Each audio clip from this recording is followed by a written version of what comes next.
Gente apaixonada pela agricultura familiar, capaz de ficar sentada várias horas para ouvir explicações sobre a realidade atual do setor no Brasil. E quando o palestrante tem autoridade para falar sobre o assunto, aí então é que o interesse da plateia aumenta. É o caso do professor Zander Navarro, da Embrapa do Distrito Federal, que tem 4 décadas dedicadas à pesquisa científica.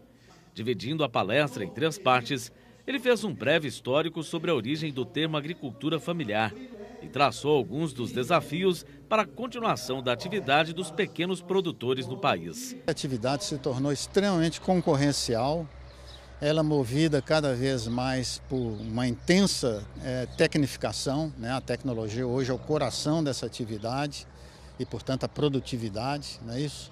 Isso tornou um ambiente econômico, financeiro e de alta densidade tecnológica, no qual os produtores de tamanho médio e pequeno têm uma grande dificuldade de permanecer na atividade.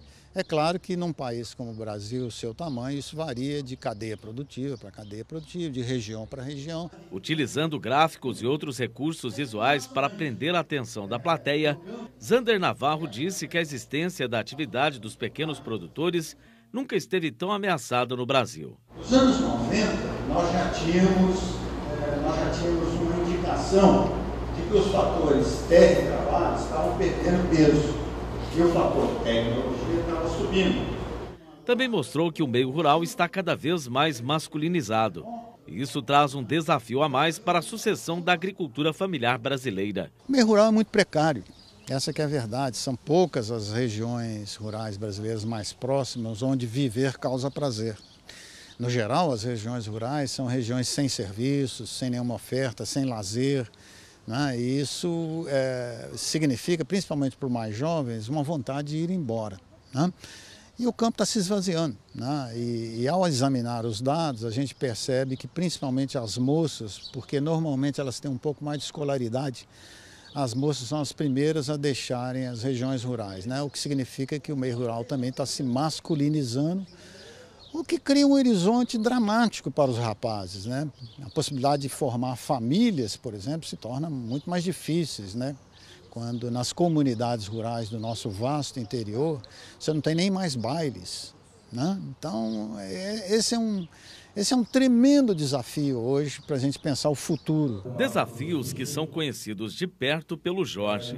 Ele veio de Batayporã, no leste do Mato Grosso do Sul, para acompanhar o evento a fim de obter uma troca de ideias e ampliar os conhecimentos sobre cooperativismo. Com quase 40 anos dedicados ao extensionismo rural na iniciativa privada, ele observou que a realidade da agricultura familiar sul-mato-grossense não é nada doce e nem um pouco confortável. A agricultura familiar hoje, que são os pequenos produtores, se encontra em situação muito difícil. Por quê? Principalmente pela falta de uma política agrícola decente, entendeu?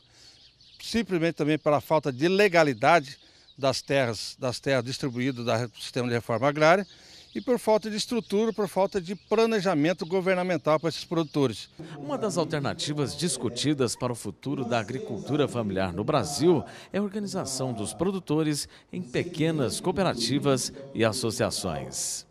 Para o pesquisador da Embrapa do DF, somente com organização coletiva é que os pequenos produtores poderão ter força e voz para defender os interesses do setor. Se esse grande conjunto de produtores rurais, e nós estamos falando de alguma coisa como 3,5 milhões de estabelecimentos rurais, se eles não se dispuserem à organização, da forma como escolherem, uma associação formal, uma associação informal, uma cooperativa, como desejarem, mas se eles não se organizarem para disputar os seus interesses coletivamente, as chances vão ser muito pequenas, né? Aí realmente, em 10, 15 anos, nós vamos perder quase 2 milhões de estabelecimentos rurais. E o Brasil rural vai ser um Brasil muito mais esvaziado.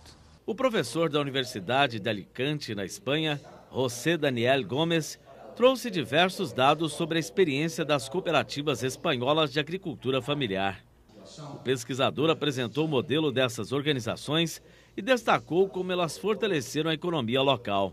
A Espanha se beneficiou, Portugal também, em infraestruturas, em criação de novas infraestruturas, em processos inclusive de desenvolvimento tecnológico e Para José Daniel Gomes, existem mais aspectos semelhantes entre a agricultura familiar brasileira e espanhola do que muitos imaginam.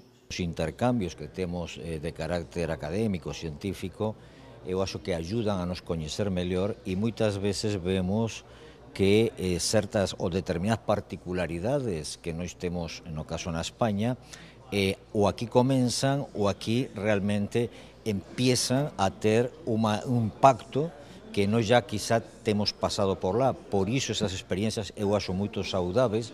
Muitas vezes não discordamos tanto, as problemáticas são muito similares, de que neste caso a intercooperação é muito importante para encontrar soluções em comum. Durante o evento, um painel mediado por Ricardo Sena, secretário adjunto da Semagro, Secretaria de Estado do Meio Ambiente, Desenvolvimento Econômico e Agricultura Familiar, foi realizado com os pesquisadores para debater e esclarecer dúvidas dos participantes do seminário.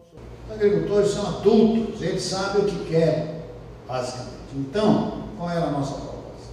O governo federal formar um fundo com uma estrutura extremamente enxuta para analisar projetos. A realidade de muitos países, o campo cada vez fica mais despovoado. Assim como na Espanha, o professor José Daniel Gomes não tem dúvidas de que o cooperativismo pode ser uma alternativa viável para os pequenos agricultores brasileiros acharem a tão sonhada sustentabilidade econômica frente aos desafios cada vez maiores para a permanência no campo.